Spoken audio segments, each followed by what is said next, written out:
The Bix Beiderbecke Museum and Archives is entering a brand new chapter just in time for this year's Bix 7 weekend and Bix Jazz Festival. The move, prompted by some recent flooding, along with really a push for greater visibility, is nearly complete with a grand reopening coming soon.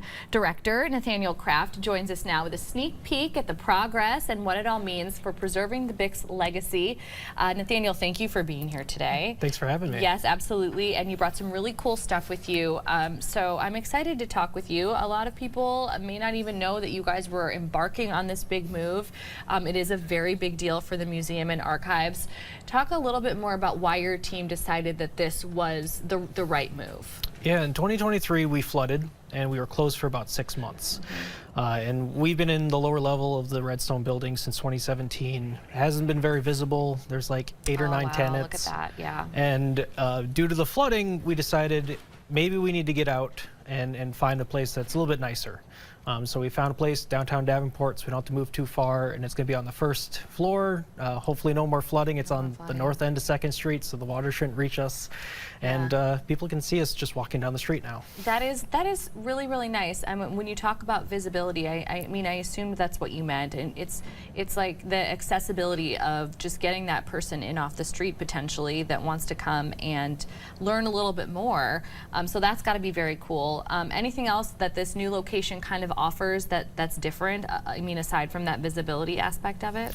Yeah, it's a little bit more space. We're going good. from 1,600 square feet to 2,100 square Very feet. nice. We'll have an office space for staff and volunteers, but then also we'll have some temporary exhibit space as well, so we can have some things that have been in storage for years upon years because it just doesn't fit our exhibit. But now we have more space for it. Now people can see it. Okay, so where are things at right now in terms of the moving process? Because you know, you guys are right in the thick of it, just trying to get things open to the public. Sometime this month. It's a lot of stuff, and it's stuff you got to be careful with, right? Yeah, we finished painting our space over the weekend. They're working on our lights and then our ceiling, and then after that our flooring needs to be done, and we're ready to move the exhibit. So it's a little bit more construction, and then actually carrying things from the old space to the new space. Yeah, which you know, can be a little bit crazy. So roughly how many items do you have? I mean, I'm picturing just like boxes upon boxes upon boxes of stuff that's been acquired and donated, and it's just like I mentioned, I mean, these are artifacts, so to speak. I mean, you brought something with you today that's what, 100 years old. Talk about what we've got on the table here in front of us. Yeah, so this year marks the 100-year anniversary of Bix Beiderbecke recording Davenport Blues, his first made music song that he did. He also did a piano composition of it. So that is the piano composition he wrote in 1928. And the record, a group he did with a band in 1925 that he recorded at Jeanette Records in Richmond, Indiana. So, and that's what you brought here with you today. Yeah. That is crazy. Okay, so again, I can't imagine moving these things and also trying to preserve them. It's like once you find a space, you kind of expect that this stuff will stay there, and you won't have to make these big moves. But you're doing it. So what has been the biggest challenge so far of this entire operation? Oh, it's a lot. I mean, I'm learning a lot of things about construction and working with contractors, you know, getting leases signed and negotiating all of those things. That's something that's not really used to, you know, a museum director doesn't normally do things like move a museum.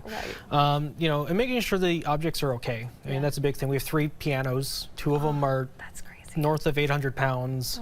We have to carry, you know, across the street, and, you know, we have about 24 instruments on top of that, and a lot of old phonographs, things like that, a lot of old woodwork. And so a lot of these things, they're about 100 years old. You have to be so careful. And it's all that, and then we have all of our hardware, so cases and things like that. They're not really light either. You know, we have walls that we get to tear down and move, and platforms and stuff. So it's a lot. It's a lot of manpower and lots of muscle too. Yeah, absolutely. Okay, and you brought an instrument with you here today. So we'll actually be seeing this played in the upcoming Bix Fest, correct? So this trombone was owned and played by Miff Mull. He's a jazz musician from the 1920s onward, who played with Bix on several records. This is a 1928 trombone that you could actually hear in some of the songs that Bix recorded with them. It's going to be on display in the new museum with alongside Red Nichols' cornet, who was another cornet player during that period. Miff and Red were kind of a duo like Bix and Trombauer were. Wow. And so they were a pretty good duo, and we have instruments for both of them that they Yeah. played during that time. And this instrument, because it's been recently acquired, we're letting a musician at the Bix Festival in the first weekend of August play at the festival. Yeah. They're doing a special set on Miff's music. That is super cool. Thank you so much for bringing that in today and showing that off. One big change as we run out of time here for the segment is that admission will no longer be free at the museum. So it's going to be, entry is going to be ticketed. And I want you to talk a little bit about why that shift is so important, you know, for your organization, for the museum. Yeah, we've always done, you know, by free will donation, and we want everyone to see the museum. Yes. But we realize with the new space, it's new challenges, new costs. We want to be able to make the museum more than just a stationary exhibit. We want to have temporary exhibits and bring things in and stuff. And so the admission is going to help us make it a bit more worthwhile, and it's going to help us, you know, stay around for a while. We've closed due to 2 floods. We closed from COVID. We've had so many closures that, you know, it's been hard to kind of get a footing, and or traditionally just finding us was the price of admission itself. Yeah. And now that we're right downtown, you know, we're mindful that, you know, sometimes, you know, the admission kind of sucks. And so we're going to find ways to make it free, you know, maybe some weeks during the summer and things like that, just so Yeah. everyone can see us still. Absolutely. I mean, all our museums do it, so why not you guys? And this is a way to help you stick around for longer, maybe add some really cool programming at some point in the future for the museum, and just keep that legacy alive, you know, which is exactly what you're trying to do.